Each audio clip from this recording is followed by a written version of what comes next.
Hello friends, welcome to my new vlog. और इस vlog में मैं आपको ले चलूँगा भारत के उत्तर प्रदेश राज्य का एक प्रमुख नगर प्रयागराज।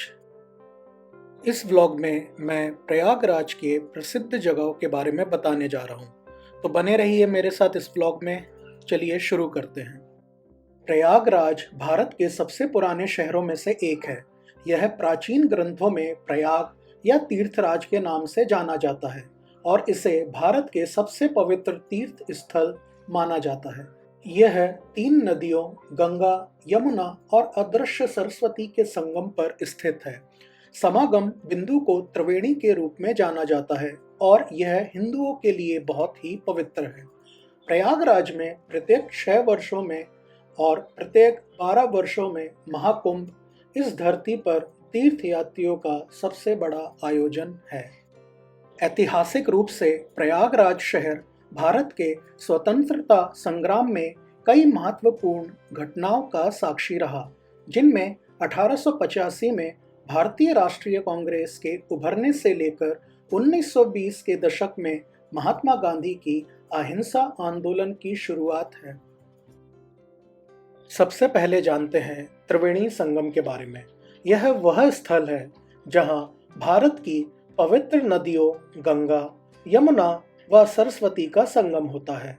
हालांकि सरस्वती दिखती नहीं, पर लोगों की मान्यता है कि वह अदृश्य रूप में होकर गंगा व यमुना की धाराओं के नीचे बहती है। इसीलिए यहाँ के संगम स्थल को त्रिवेणी संगम कहा जाता है।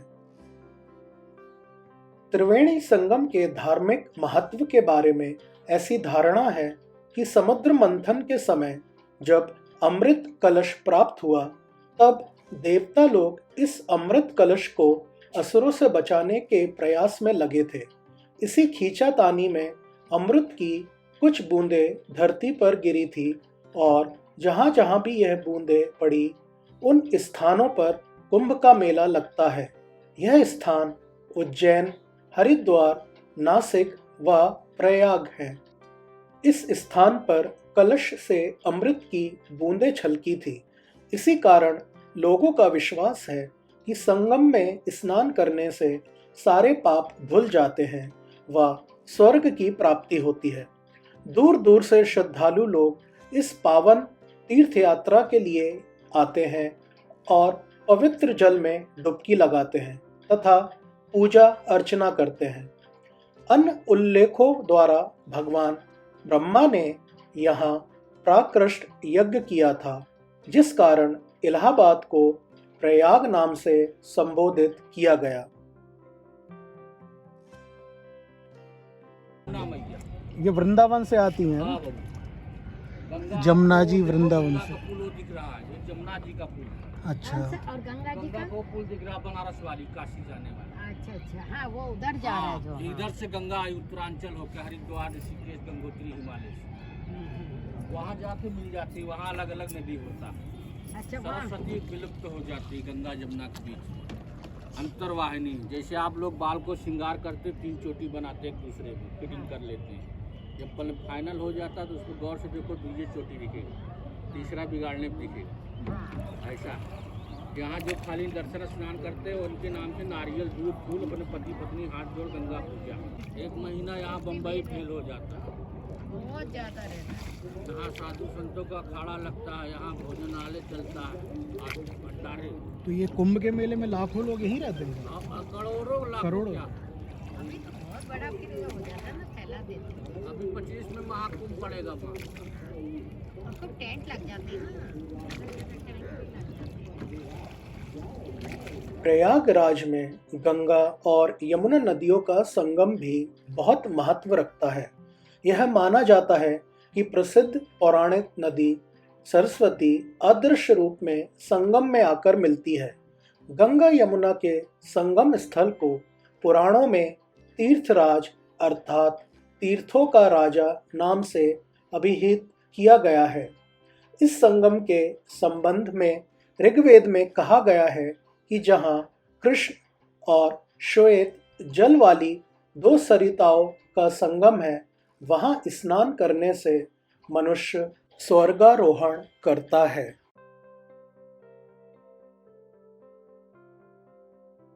संगम तट पर लगने वाले कुंभ मेले के बिना प्रयागराज का इतिहास अधूरा है।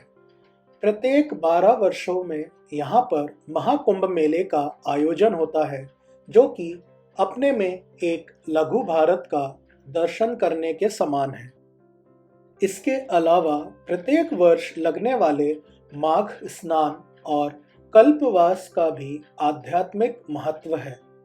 महाभारत के अनुशासन पर्व के अनुसार माघ मास में 3,10,00,000 तीर्थ प्रयागराज में एकत्र होते हैं और विधि विधान से यहाँ ध्यान और कल्पवास करने से मनुष्य स्वर्गलोक का अधिकारी बनता है। एक रोचक बात यह है दोस्तों कि आपको संगम स्थल पर गंगा नदी के पानी का कलर और यमुना नदी के पानी का कलर देखने के लिए मिलता है। यहाँ पर गंगा नदी का पानी मटमैला रहता है और यमुना नदी का पानी हरे कलर का रहता है, और जो सरस्वती नदी है वह यहाँ पर भूगर्भ से बहते हुए आती है और गुप्त रूप से इस संगम पर मिलती है। हाँ, ये वाटर है, देखो ये बॉर्डर है, ये गंगा जी का पानी,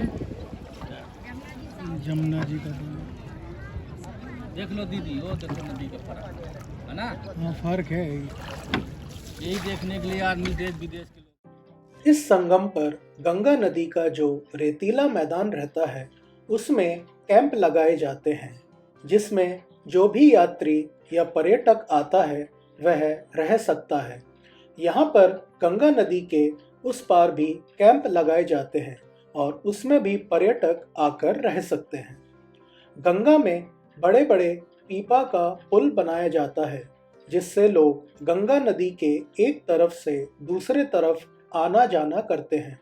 यहाँ पर गंगा नदी के किनारे बहुत सारे प्राचीन मंदिर भी हैं, जिनके दर्शन आप कर सकते हैं। त्रिवेणी संगम के पास यमुना नदी के किनारे प्रयागराज महल के बाजू में ही बड़े हनुमान जी का मंदिर है, जो बहुत प्रसिद्ध है। संगम नगरी में इन्हें बड़े हनुमान जी, किले वाले हनुमान जी, लेटे हनुमान जी और बांध वाले हनुमान जी के नाम से जाना जाता है। माना जाता है हनुमान जी की यह प्रतिमा दक्षिण मुखी और 20 फीट लंबी है। यह धरातल से 6 से 7 फीट नीचे है। मान्यता है कि इनके बाएं पैर के नीचे कामदा देवी, दाएं पैर के नीचे अहिरावण है।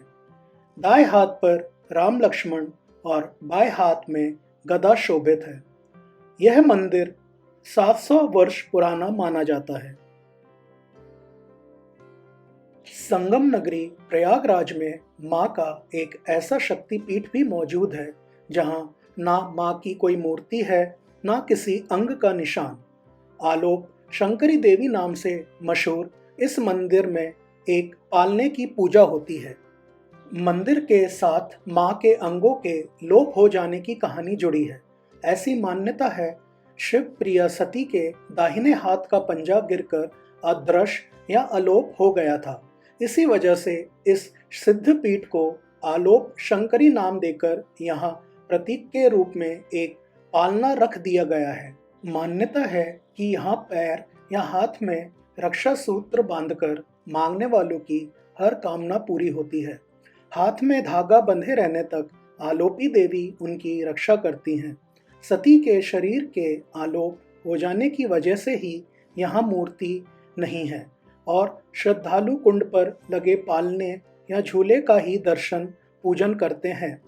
आस्था के इस अनूठे केंद्र में लोग कुंड से जल लेकर उसे पालने में चढ़ाते हैं और उसकी परिक्रमा कर देवी से आशीर्वाद लेते हैं। प्रयागराज के दर्शनीय स्थलों में से एक है आनंद भवन, जो नेहरू परिवार का पूर्व निवास है।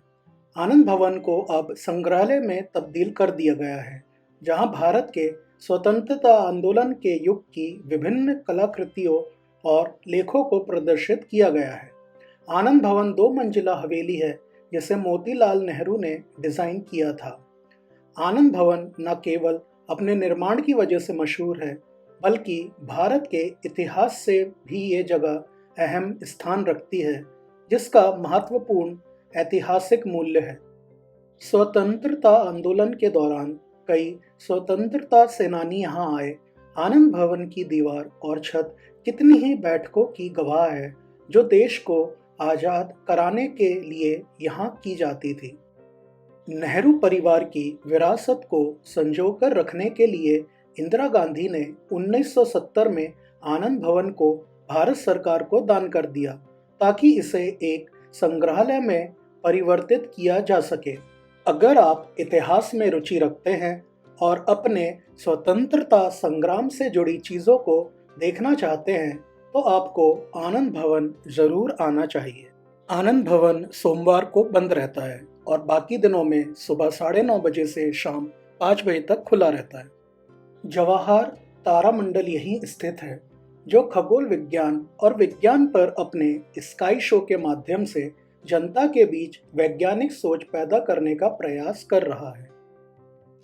प्रयागराज यूं तो प्रयाग की धरती अपने संस्कारों, रीति रिवाजों और आस्था के केंद्र के चलते विश्व भर में जानी जाती है, लेकिन इतिहास की कुछ कहानियों और निशानियों भी इस धरती पर मौजूद है जो बताती हैं कि शहर बेहद ऐतिहासिक है।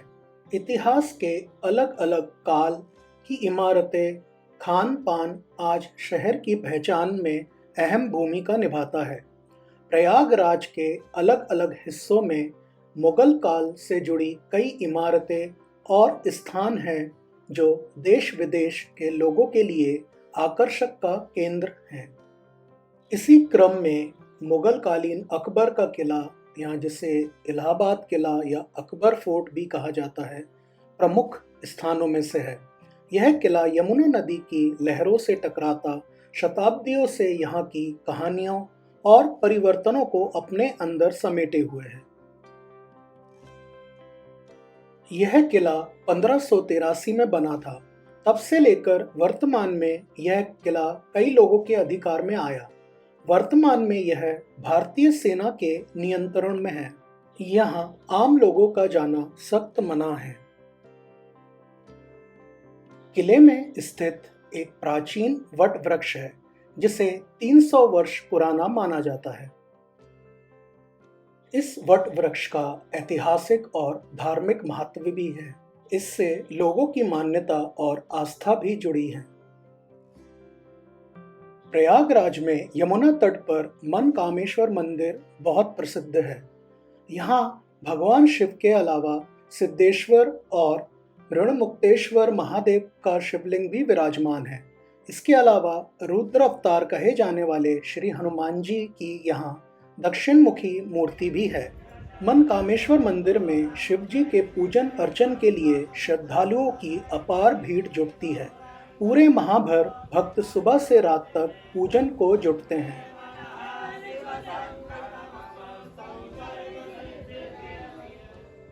इस्कॉन मंदिर। दोस्तों, इस्कॉन मंदिर की स्थापना 1966 में एसी भक्ति वेदांत स्वामी श्रील प्रभुपाद जी द्वारा की गई थी। प्रयागराज में इस्कॉन मंदिर का उद्घाटन वर्ष 1995 में किया गया था। मंदिर एक छोटा परिसर है जिसमें भक्तों के लिए एक धर्मशाला और एक छोटी गौशाला है। श्री श्री राधा वेणी माधव देवताओं की स्थापना वर्ष 2003 में की गई थी। इस्कॉन मंदिर पवित्र नदी यमुना के तट पर स्थित है। मंदिर में काफी शांत वातावरण रहता है। दोस्तों, प्रयागराज में काफी दर्शनीय स्थल हैं। अब मैं आपको एक और दर्शनीय स्थल के बारे में बताता हूँ। खुसरो बाग। खुसरो बाग का निर्माण मुगल शासक अकबर के बेटे जहांगीर ने सैरगाह के रूप में कराया था। इसको बनाने में अकबर के किले की बची हुई निर्माण सामग्री का प्रयोग किया गया था। सम्राट की आज्ञा अनुसार बड़े घेरे में बाग विकसित किया गया था जिसमें विविध पेड़ व पुष्प लगाए गए थे। जहांगीर काफ़ी समय तक इलाहाबाद, जिसे अब प्रयागराज कहते हैं, यहाँ रहा था। हालांकि बाद में उनके बड़े बेटे खुसरो बेटी बेगम को यहाँ दफनाया गया। उनके मकबरे बनाए गए जिसके चलते इस खूबसूरत बाग को जहांगीर की सैरगाह से कम खुसरो के मकबरे के नाम से ज़्यादा जाना जाता है। यह है आज़ाद पार्क। इस पार्क का नाम भारतीय स्वतंत्रता आंदोलन के महानायक चंद्रशेखर आजाद के नाम पर रखा गया है। इस पार्क का इतिहास महत्वपूर्ण है क्योंकि यह भारतीय स्वतंत्रता आंदोलन के दौरान एक प्रमुख स्थान रहा है। इस पार्क को 1947 में बनाया गया था। यह पार्क उत्तर प्रदेश का सबसे बड़ा पार्क माना जाता है, जो कि 133 एकड़ के क्षेत्र में फैला हुआ है। यह पार्क मनोरंजन, पर्यटन, शिक्षा, स्वास्थ्य सभी से जुड़ा हुआ है। कहने का तात्पर्य है कि यह पर्यटन का प्रमुख केंद्र तो है ही, जहां लोग दूर दूर से यहां आते हैं। साथ ही यहां की हरियाली और शांत माहौल हजारों युवा और बूढ़े सभी के लिए स्वास्थ्य के लिहाज से काफ़ी महत्वपूर्ण है। इसकी वानगी आपको यहाँ सुबह शाम देखने को मिल जाएगी, जब हजारों की संख्या में लोग पार्क में एकत्रित कर व्यायाम तथा कसरत करते हुए नजर आते हैं। इसके अलावा विद्यार्थी और बच्चों के भी यह आकर्षित करता है। आपको हर वक्त यहाँ विद्यार्थी पढ़ते हुए दिखाई देंगे क्योंकि इसके आसपास इलाहाबाद विश्वविद्यालय और अन्य संस्थान हैं। पार्क में पहले प्रवेश निःशुल्क था, लेकिन अब पार्क के विकास कार्यों के लिए 5 रुपए का टिकट लेना पड़ता है। लोगों के लिए यह सुबह 5 बजे से शाम 8 बजे तक खुला रहता है। तो दोस्तों, प्रयागराज की पावन नगरी पर यह था हमारा व्लॉग। अगर आपको यह व्लॉग पसंद आया है तो मेरे चैनल को सब्सक्राइब जरूर कीजिएगा और इसी तरह के इंटरेस्टिंग व्लॉग मैं आपके लिए बनाता रहूँगा। तो मिलते हैं अगले व्लॉग में। Stay safe, stay happy and stay healthy.